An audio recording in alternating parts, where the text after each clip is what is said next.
kwata ulya nkoti.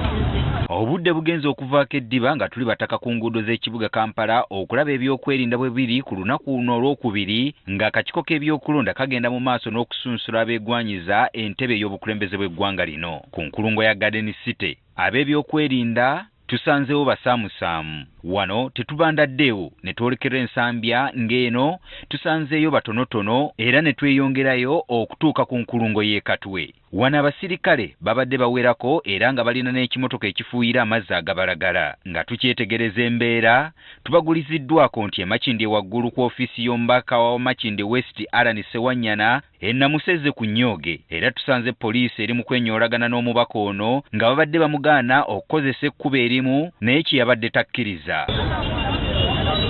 Ekulutwala bya President Museveni abasajja ba Piero yu bavudde ku katikati ne batambuza na bigere ne bagenda paka Kololo. Lwaki tebatukiriza wadde n'akatinyo okusobola okubeera nga tugenda okugendayo President waffe. Alan Sewanyana asalinkiriza okutuusa lwatuuse ku Entebbe Road ayolekere e Lweza. Wabula olwatuuse e Lweza okwawukanako n'abasirikale be yasoose okusisinkana abeeno tebamubandaazizza ne bamugombamu obwala n'abamu ku bantu babadde nabo. Ono ng'atwaliddwa ku poliisi e Kajjansi. Ffe tweyongeddeyo e Bunnamwaya we tusinkanidde Robert Kyagulanyi Ssentamu n'abawagizi be ng'ayolekera akakiiko k'ebyokulonda okusunsulwa. Wano wabaddewo okusika omuggwa n'ab'ebyokwerinda ababadde bagezaako okukendeeza ku bawagizi ba Kyagulanyi babadde nabo. Ate bwe tweyongeddeyo okudda e Nateete mu bitundu by'e Bunnamwaya gye tugwiridde ku baboodabooda abayitirivu nga bakulembeza ekipande okuli ekifaananyi kya Robert Kyagulanyi Ssentamu.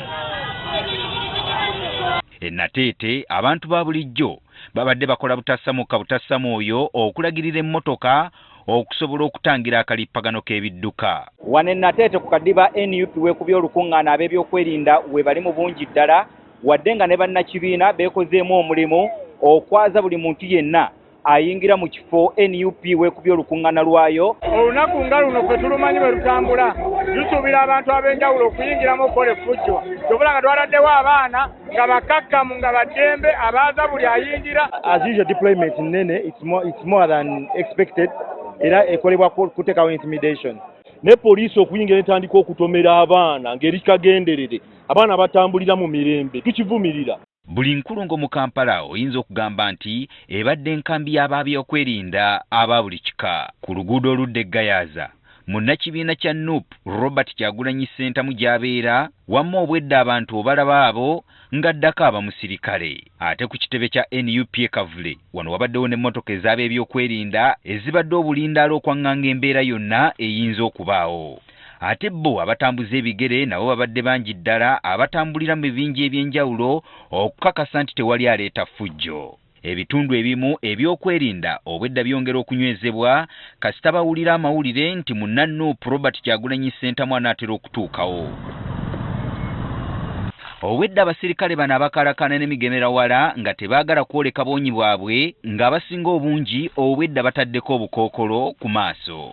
We tukoledde eggulire lino nga tetunnamanya muwendo gw'abantu abagombeddwamu obwala olw'obutagoberera mateeka mu kiseera kino ekibadde eky'okusunsula abeegwanyiza entebe ey'obukulembeze bw'eggwanga. Gerald Damulira agafeeyo ku Spark TV.